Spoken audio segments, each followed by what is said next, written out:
Selamat pagi guys. Jadi di sini tuh kita akan lanjut lagi cerita kita yang episode yang kedua. Jadi yang hari ini itu kita kembali lagi ke episode yang part yang ketiga.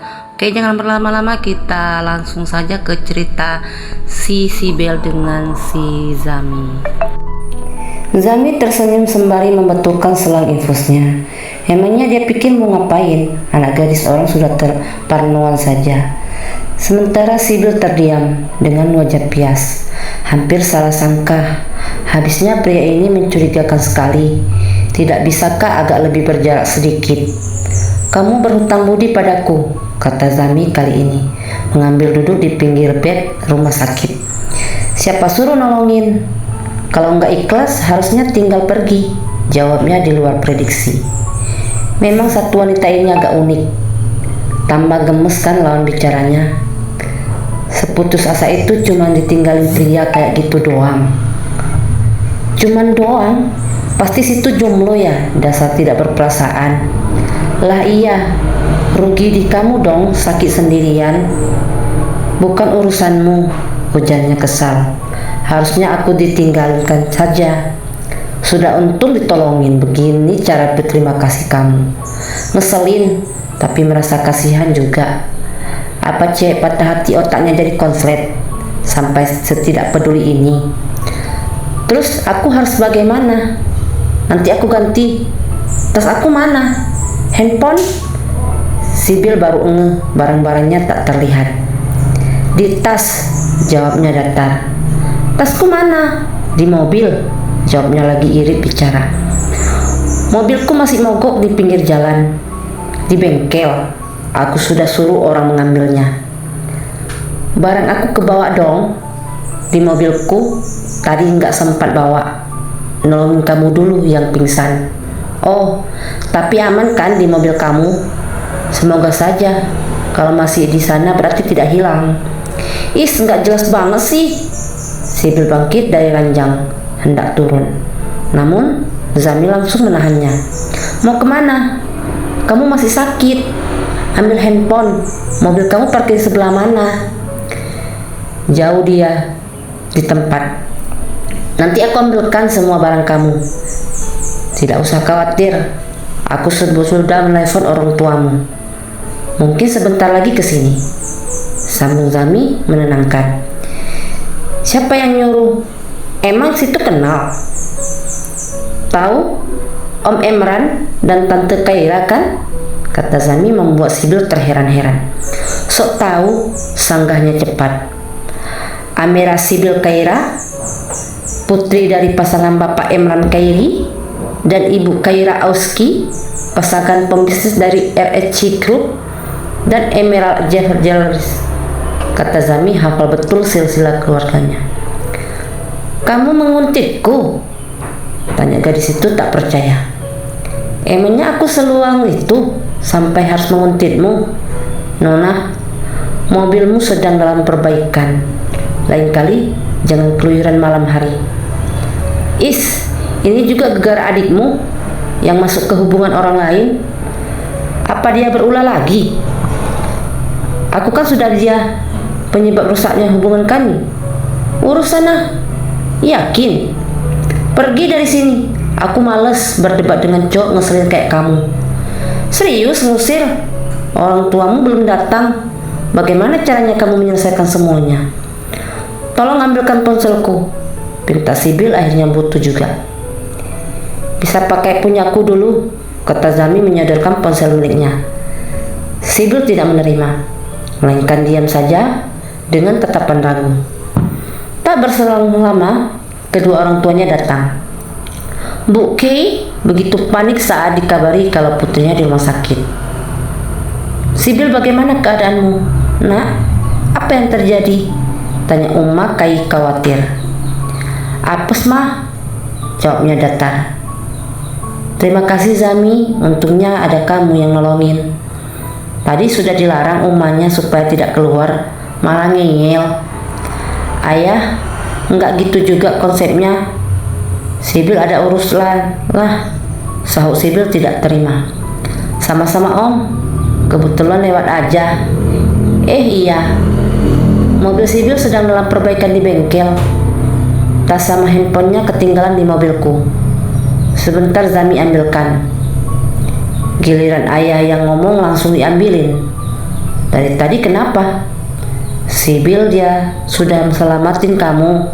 Mana boleh bersikap begitu. Bawa Sibil pulang mah. Sampai luka gini mana bisa langsung pulang. Kamu tadi belum sempat bertemu Dika. Bukankah katanya mau ketemu? Gagal kan kena apes mah. Sudah mengabari? Enggak perlu. Cuma luka dikit doang. Dia mana peduli. Jawabnya ada sedikit dada kesal. Entahlah, mengingat pria itu bawaannya mau marah terus. Om, tante, berhubung kalian sudah datang, Zami pamit ya. Ini tasnya Dek Sibil, ujar Zami sekalian pamit. Terima kasih Nak Zami.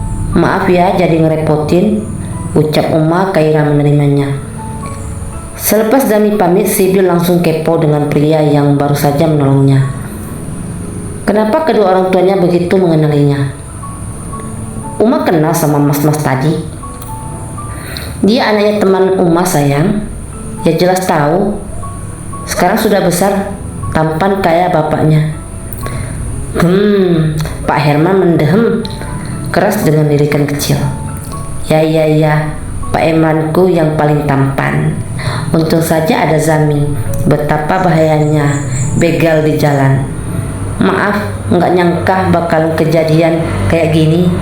Kupikir orang baik mau nolongin. Lain kali kalau mobil mogok jangan turun. Mending cari aman, langsung telepon orang. Kadang kejahatan terjadi karena ada kesempatan. Iya, paham. Kepalaku sakit nyut-nyut. Kalau Sibil beneran sakit. Sibil abnormal sehari ditunggu kedua orang tuanya. Dia benar-benar tidak mengabari Dika. Dan malangnya pria itu juga sepertinya lupa kalau punya calon istri. Bisa-bisanya tak mengabari dirinya sedikit pun. Malah siang harinya pesan dari Zami yang muncul. Masih betah di rumah sakit. Terpaksa jahitanku masih sakit. Oh, bisa ngerasain sakit juga. Aku pikir sudah mati rasa. Ngeselin. Jemput aku di rumah sakit, nanti aku ganti ongkos pulang perginya. Hai Nona, jangan bercanda saat saya sedang sibuk di kantor. Zara lagi sama Mas Dika. Kamu bisa nggak datang buat bubarin mereka? Di mana? Kafetaria. Dapat laporan dari teman. Merepotkan. Di apaan sih? Adikmu tuh yang bikin repot. Nempel mulu sama cowok orang. Gumam Sibil mengomel. Banyak mata-matanya pinginnya tidak mau dengar lagi tentang calon suaminya. Bahkan masih denial, pingin menyanggah mengingat pernikahan mereka sebentar lagi. Tetap kenyataannya demikian. Setelah mendatangkan kabar dari Sibil, Zami langsung menghubungi Zara dan memintanya pulang. Awalnya masih sedikit ragu, tetapi setelah ditelisik, adiknya benar-benar terlibat perasaan. Di mana? Bang Zami tumben nelfon. Lagi di mana Sherlock? Lagi makan sama teman di kafetaria. Pulang sendiri atau mau dijemput? Apaan sih bang? Aku lagi sama temen nih. Baru juga nyampe. Ada apa? Teman apa calon suami orang? Maksudnya? Pulang? Kamu mau bikin malu keluargamu? Ada apa sih bang? Iya, Zara pulang sekarang. Panggilan ditutup. Zara yang baru saja ketemu merasa tidak senang.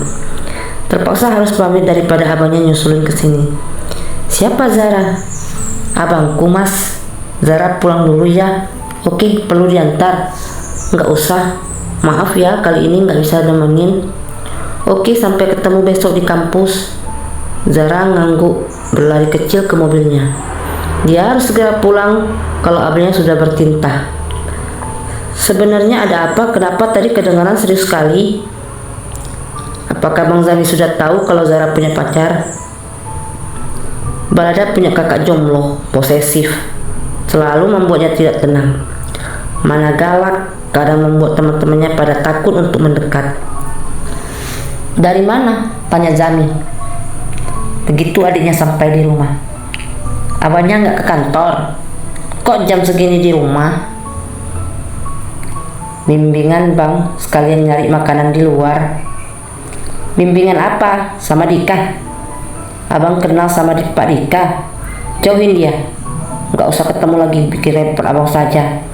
Habis kamu kalau sibuk, kalau ibu sama ayah tahu, tidak mungkin dia dosenku. Bang Zami ini kenapa sih jaga batasan Zara? Kamu tahu kalau si Dika itu sudah punya calon istri. Dengar-dengar sih gitu. Terus apa hubungannya denganku? Masih nanya lagi. Tak ketuk kepalamu. Pengajuan kedekat ganti Rosbing. Gak mau, aku sudah nyaman dengan Pak Dika. Zara, kedekatan kalian disalahpahami. Jangan merusak hubungan orang. Apaan sih, gak jelas banget. Kalau tidak kuat cemburuan, jangan nikah sama dosen. Orang dekat sama mahasiswanya, ya wajar. Kamu ini dibilangin ngeyel. Mau aku tarik semua fasilitas kamu? Aku mau ngadu ke ayah. Ya silakan. Ayah lebih percaya sama abang. Nggak adil banget sih. Ini sebenarnya yang bermasalah aku atau abang? Tahu jangan-jangan perempuan tidak jelas itu yang mengadu-ngadu. Zara mencibik kesal. Bersambung. Oke, bagaimana selanjutnya? Tonton terus di part berikutnya. Tunggu saja, saya akan upload lagi di hari esok. Sekian, bye.